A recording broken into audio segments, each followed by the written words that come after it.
If you or someone you know has diabetes, you may have built up an extra supply of test strips and lancets. That's where we come in. We'll buy the supplies that you don't need and resell them to those in need to prevent waste. Help us make diabetes management more affordable. Visit us at teststripswithaz.com.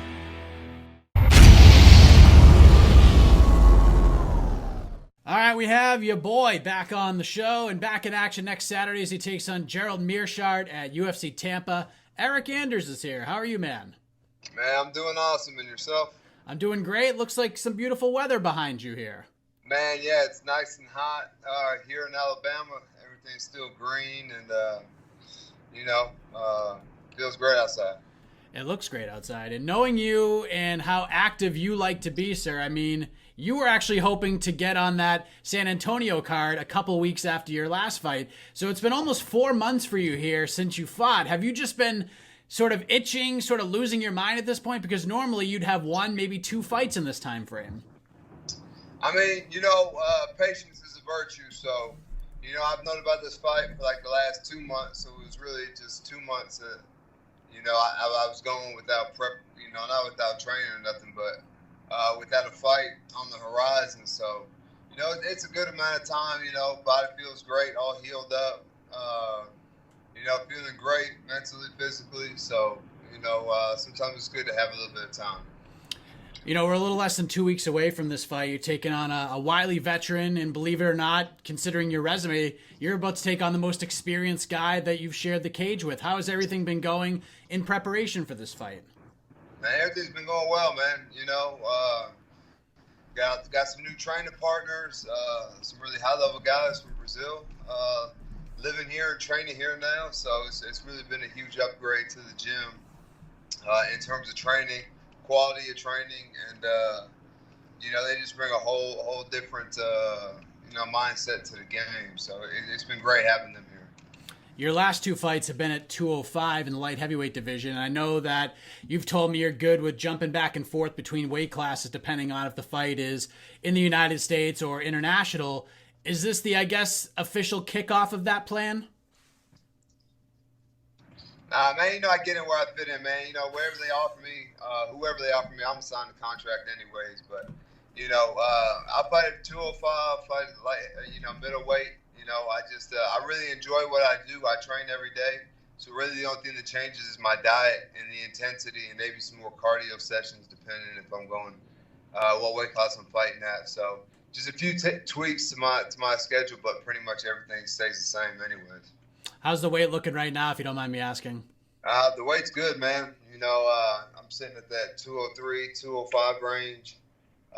So, just a little bit more to go. I guess about 20 pounds, but, man, if you know me, that's pretty good for, for where I'm at right now before a fight. Gerald is a super tough guy. He's definitely a gamer. Been in there with some of the best the division has had to offer. Very active guy as well, much like yourself. What did you think of the matchup when it was presented to you? Man, I really don't think much of the matchup when they present it to me. I just say okay and get right to work.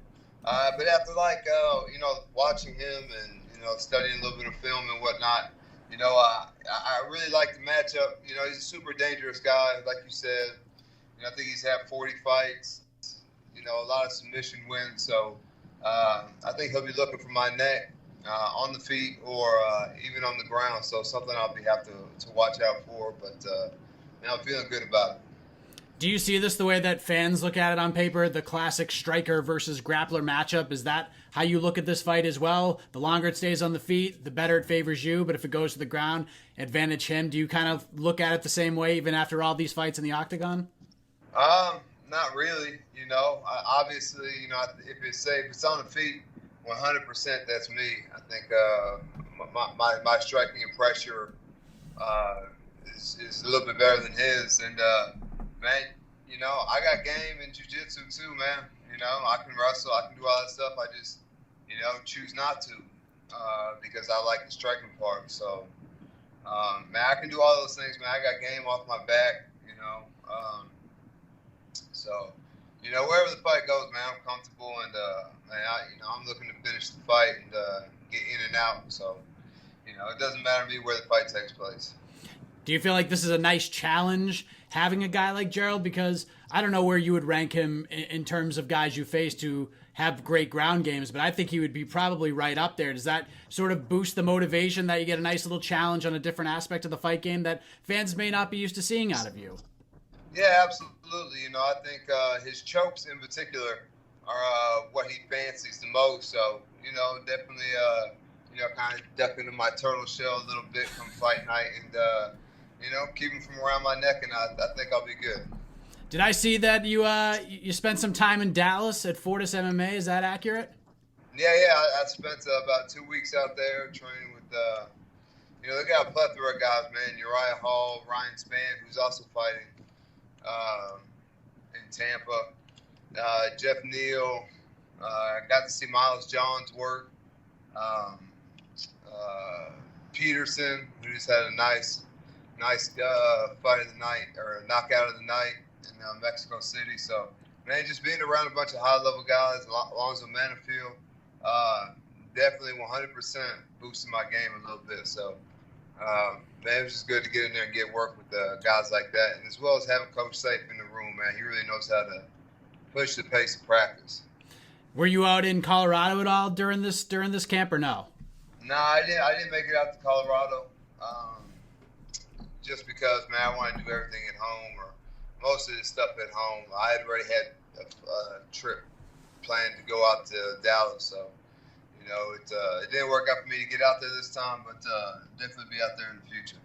What were some of the takeaways you had from training at Fortis MMA? Obviously, you listed off some of the fighters who had some big wins. We saw Steven Peterson. Jeff Neal is sort of the clubhouse leader from guys I've been talking to. What were some of the takeaways that you had, you know, after spending some time, a couple of weeks in Dallas? Definitely learned to play with my hands up, man. You know, those guys are solid strikers and, you know, a lot of power and speed. So, if nothing else, my defense got better. But, man, I just think that, you know, my cardio's on a different level. Just like the way they push the pace of practice and the speed, you know, and the speed of the drilling and whatnot. So, man, I'm feeling good, feeling comfortable, really confident in my cardio. So, man, I just don't think that there's any way that anywhere that Meerschaert could beat me. Safe to say you'll be heading back there for future camps? Man, you know, I bounce around quite a bit. You know, I like to go get a different look and you know, work with different people, get a different vibe, add a little bit to my own personal toolbox, and you know, take it back to the house and get better at it. So, yeah, I'll definitely be back at Fortis, man. I love the way those guys train, and it was a good way for me to kick off, you know, the camp for this fight. Who will be in your corner for this one? Two of the Brazilians that I was telling you about, Gabriel Bonfito and Kenneth Diaz, and then obviously my head coach, Chris Conley. And how do you see this fight all going down next Saturday in Tampa? Man, you know, I definitely see me going out there and imposing my will on Gerald and, you know, getting that first round finish. Quarter of the way through the NFL season, Eryk, who looks legit right now? Like, New England's 4-0, Kansas City's 4-0, Dallas just lost to a Drew Breesless Saints, 49ers are undefeated right now. Like, and things can change very quickly, as you know, but, you know, based on what you've seen, what do you think things are going to look like come January and February?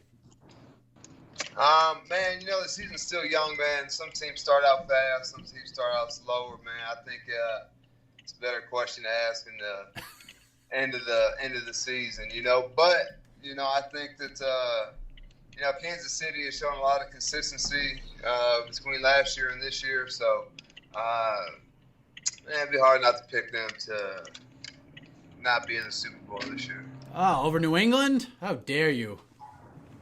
I mean, you know, they had a close one last year. You know, I just think that Patrick Mahomes has a little bit more experience now and, you know, a little bit more ready for the task at hand and, you know, beating Tom Brady. Yeah, I could see where you're coming from there. Eryk Anders looks to make it back-to-back wins next weekend as the UFC heads to Tampa, Florida. Your boy takes on Gerald Meerschaert. What a fight that's going to be. Eryk, thank you for the time as always. Any shout-outs, social media, anything else you want to get off your chest before we wrap things up? Man, just big shout out to everybody who's helping taking part in this camp and help get me ready, man. It's been a pleasure, and man, I just can't say enough thank yous. Thanks, Eryk. All the best to you next weekend in Tampa. Appreciate the time as always. Appreciate it, brother. Thank you.